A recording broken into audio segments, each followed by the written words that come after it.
Hello and welcome, I'm Aldous Gerjuk and you're watching Head to Head with UATV. The Verkhovna Rada of the 9th convocation has held its first meeting. The MPs elected the head of the Security Service of Ukraine, the chairman of the Verkhovna Rada, and voted for a bill to lift parliamentary immunity in the first reading. To discuss this and more, we welcome to our studio today Bohdan Bondarenko, expert at the Center of Policy and Legal Reform. Hello and thank you for joining us. Hello.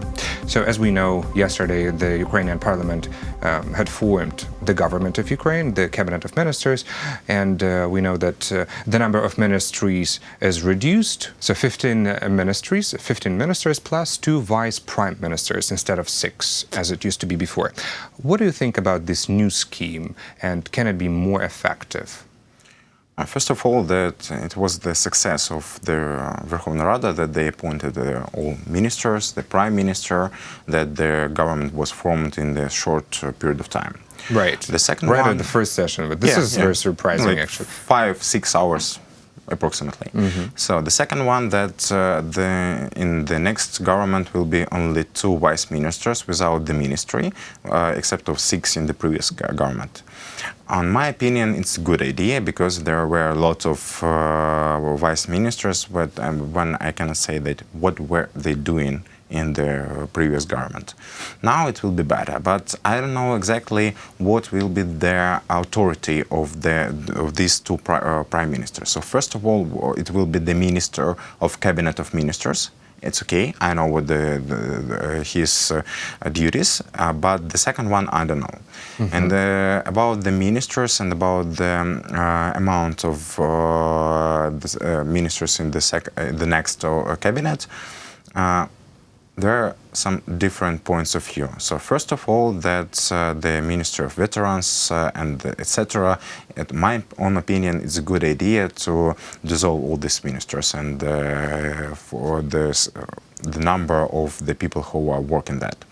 And the second idea, that the situation with the Ministry of Economy and the new form of this ministry, in my opinion, I don't know it will be good or it will be bad, because I'm not the economist exactly, but some of people for whom I trust, they said that it was not a good idea. Not a good idea to unite the Ministry of Economy with the Ministry of Agrarian Policy? Yeah, because I heard only one opinion, like it was the good idea, that it was the amount of people who are working in the 2 different ministers.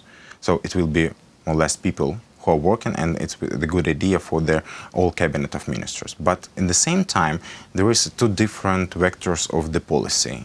So first of all, it's the economy. Second one is the agrarian policy.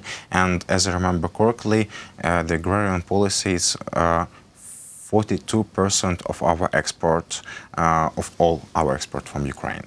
So maybe it will be better to have a simple Ministry of Agrarian Policy.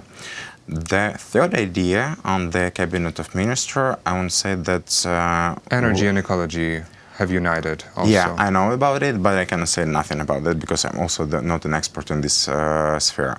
But to talk about the all cabinet of ministers, I want to say that in this case, we talked previously in our discussion, we talked about the semi-presidentialism, we talked about the parliamentary presidential republic. In this case, de facto, we have not the parliamentary presidential republic, we have like the simple presidential republic. Why? Because the new prime minister, he haven't got enough influence of the new cabinet. You mean that he was not the one who was forming the government? Yeah, he haven't got any.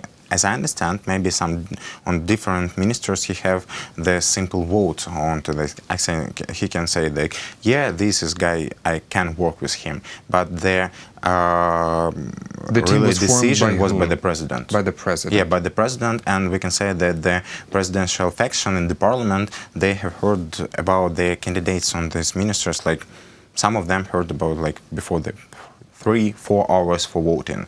So it means that the parliament haven't got the biggest role in this process of forming the government. Yeah, because parliament didn't have a chance even to listen to these candidates, and we also know that these candidates were interviewed by the president or his office. But what about personalities? Some of the personalities remain, some of the ministers. Minister of Finance, Oksana Markarova. This position was discussed for 2 months, and only this position, in my opinion, had the good explanation why she should be in the next cabinet. Because on 15th of September, the next cabinet should present in the Verkhovna Rada the bill of the new budget on 2020 year. So in this case, the previous Markarova there. Mm-hmm. Yeah. The previous cabinet of ministers and also the Minister of Finances were working with that budget. Mm-hmm. So some of them want to. We need the person who will present also with the new Prime Minister present in Verkhovna Rada. The second position is the cooperation with the International Monetary Fund. She is the person who representatives of International Monetary Fund know. So in this case, I understand also this appointment. This will benefit Ukraine. And the very last question, because we unfortunately already ran out of time, what do you think about newly elected Prime Minister Alexei Honcharuk? We know that he is 35. From your words, I've got an impression that he is subordinate to the president, which shouldn't be this way. But as I understand, he's subordinated by the president because it's not for this expression not from his personality, but from the whole process of the forming of the cabinet of ministers. He's young, as I know from the different people. He's a very clever person, but one thing, if you're clever, young, and he wants to make a lot of different good things for our country. And the second thing, that's the system. If he is subordinated for the president, it means that he haven't got the whole power to make all external things in our Ukraine. So I don't know. Well, let's see how strong his character is. Thank you so much for your comments, and thank you for being a guest today in the studio. That was Bohdan Bondarenko, expert at the Center of Policy and Legal Reform. Thank you for watching Head to Head. I'm Oles Gerjuk. Goodbye.